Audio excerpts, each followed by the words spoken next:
Now I'm going to ask you a question. How many hours do you think you slept last night? And did you feel rested after waking up? If your answer is no, you're not alone. Most individuals over the age of 60 experience this problem. Constant waking during the night or constant drowsiness during the day. And most of you have accepted this situation, but I must say that this is a situation you should not accept. I have been following this topic for years and have been closely interested in my research on it.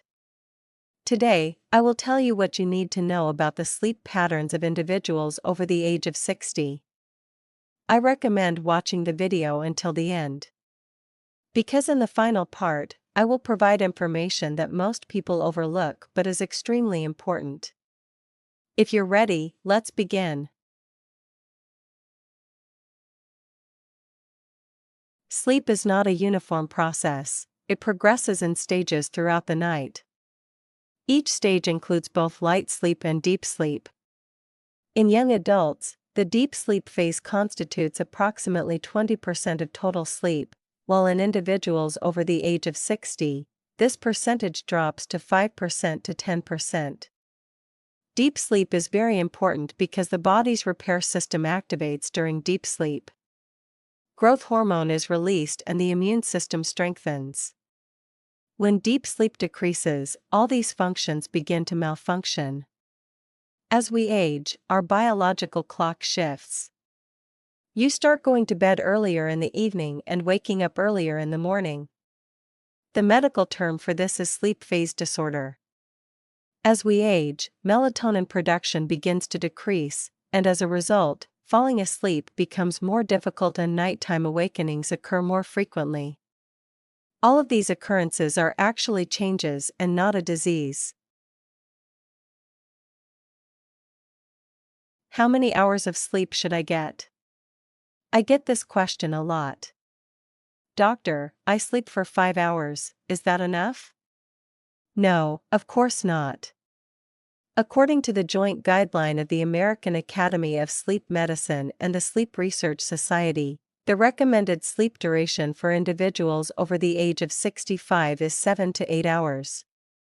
But you might say, I sleep for 4 hours and it's enough for me. Since you have accustomed your body to this condition, it is normal to feel rested. But this does not mean you are well rested. Over time, your body begins to show this deficiency in other areas.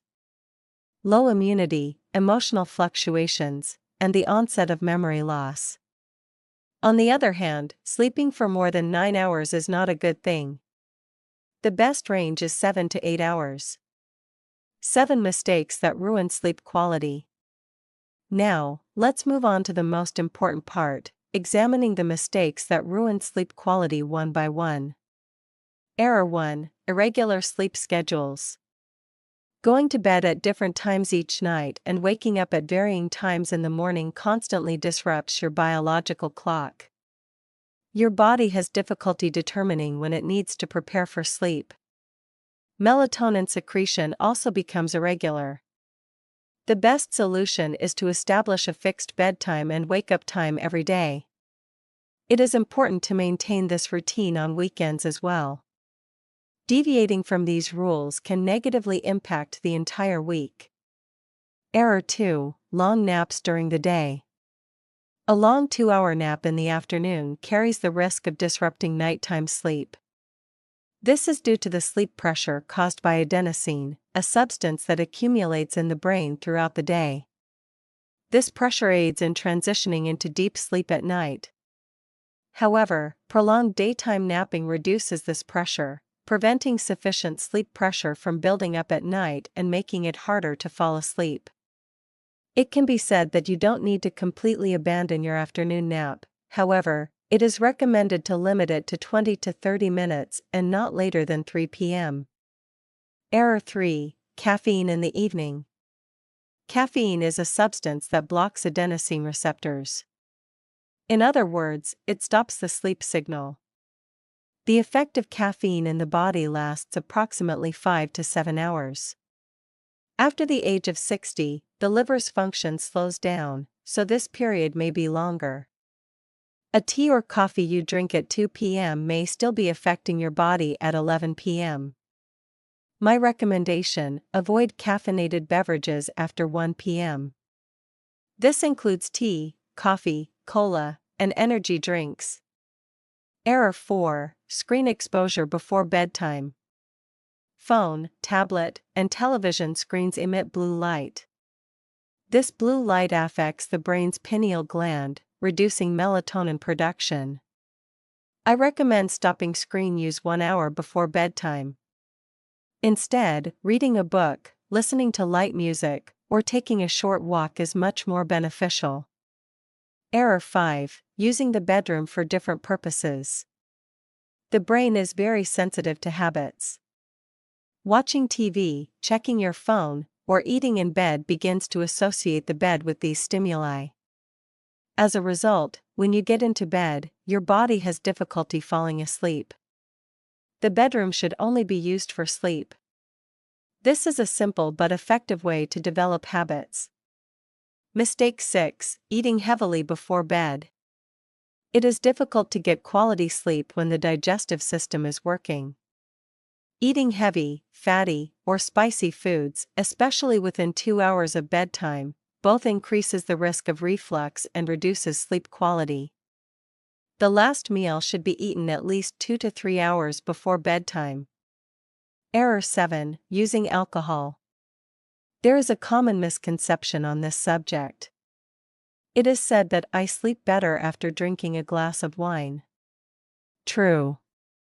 Alcohol makes it easier to fall asleep. However, it seriously affects the second part of sleep. It reduces REM sleep. It increases the number of nighttime awakenings. It causes you to wake up feeling more tired in the morning. Alcohol is not a sleep aid. On the contrary, it is a substance that impairs the quality of sleep.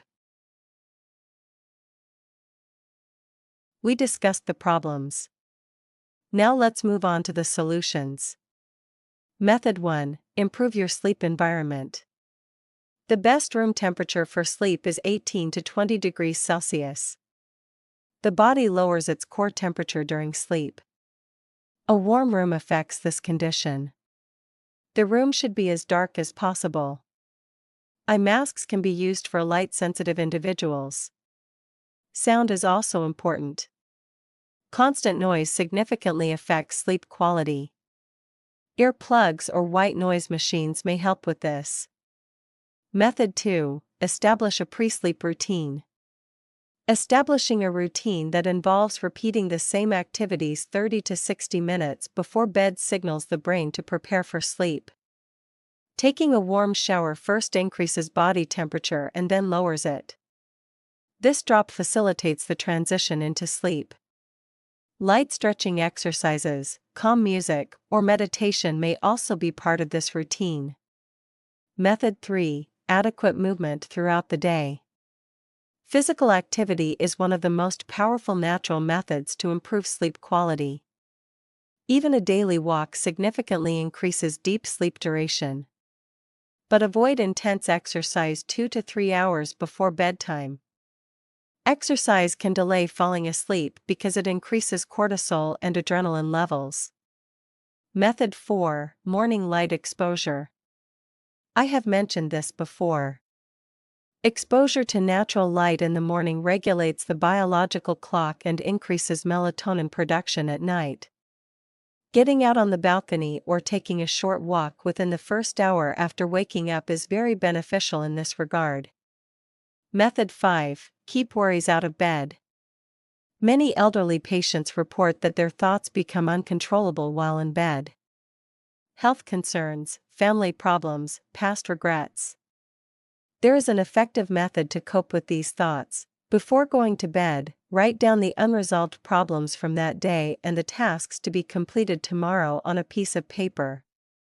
Research shows that writing helps the mind not to actively process these issues. Method 6: If you can't sleep, get out of bed. This is a very important but often forgotten recommendation. If you cannot sleep for more than 20 minutes, do not remain in bed. Get up. Do something calm in a dark environment. Read a book. Return to bed when you feel sleepy again. Staying awake in bed causes the brain to associate the bed with insomnia. To break this cycle, one needs to get out of bed.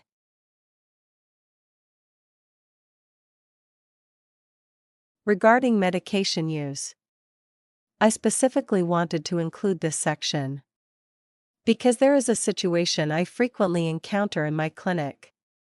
When elderly patients experience sleep problems, they either buy sleep medication from the pharmacy or take long-term medication with a doctor's prescription.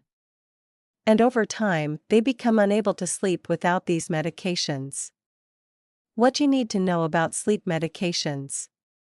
First-generation antihistamines, or some allergy pills, are frequently used as sleep aids. However, they have serious side effects in elderly patients. Excessive drowsiness during the day, risk of falling, memory problems, and difficulty urinating. Benzodiazepines and similar sleep medications are addictive. When used long-term, both tolerance develops and intense withdrawal sleep disorders occur upon discontinuation. Melatonin supplementation, on the other hand, is relatively safe. It has been shown to be particularly effective in cases of circadian rhythm disorders and flight-induced jet lag. However, high-dose melatonin may reduce the body's own melatonin production in the long term. A low dose, 0.5 to 1 mg, is a more natural approach. Before using any sleep medication, consult your doctor. And medication is not the sole solution. Without sleep hygiene, medication is only a temporary fix. Symptoms of severe sleep disorder.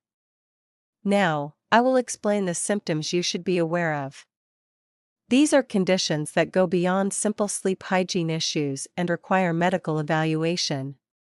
Snoring and breathing pauses. Loud snoring during sleep and occasional breathing pauses may indicate sleep apnea.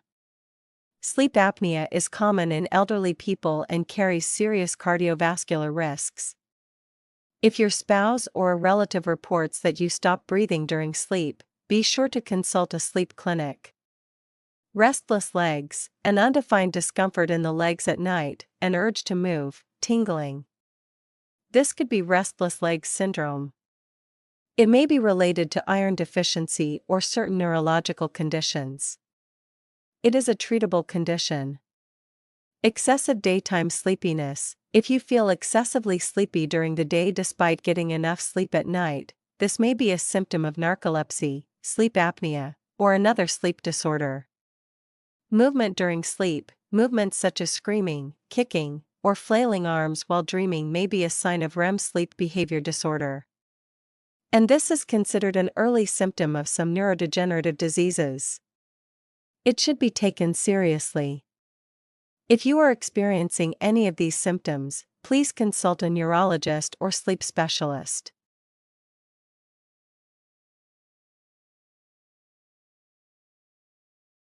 In my over 2 decades of clinical practice, I have seen many patients who did not give due importance to sleep health.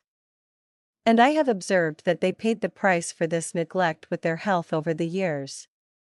Sleep is the time when the body repairs itself, the brain clears itself, and the immune system strengthens. If there is any disruption during this process, everything will be affected. Let me summarize what I explained today. Sleep patterns change after the age of 60, but they don't have to get worse. 7 to 8 hours of quality sleep is still possible and necessary. Consistent sleep schedules, the right sleep environment, caffeine and screen control, daytime activity, and exposure to morning light significantly improve sleep quality. Before starting sleep medications, try these methods. And never ignore serious symptoms. Take care of yourself. A healthy night's sleep is the doorway to a healthy day. If you found this video helpful, like it and subscribe. Write your sleep-related questions in the comments section, and I'll try to answer them as best I can. I wish you a healthy and relaxing night.